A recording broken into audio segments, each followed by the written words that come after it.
डाकघर એટલે પત્રપેટીમાં નાખી દીધું. फिर क्या था उद्देश्य है એટલે ઉદ્દેશ્ય કે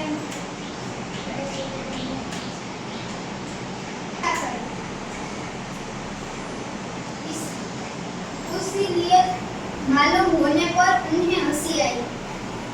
એને સાચું ખબર પડી એવી ડોક્ટર વિક્રમે સારાભાઈ આવી રીતે પોતાના જ નામની ચિઠ્ઠી ને પોતાનો એડ્રેસ નાખીને નાખી. એને હસવું આવ્યું. આપણે પણ નાખ્યું આપણે હસવું તો આવે, આપણે આપણા જ નામની ચિઠ્ઠી નાખી. लेकिन सफलता पाने की इच्छा जानकर अच्छा भी लगा. डॉक्टर विक्रम साराभाई ની ઈચ્છા હતી અને એને એની અંબાલાલે જાણી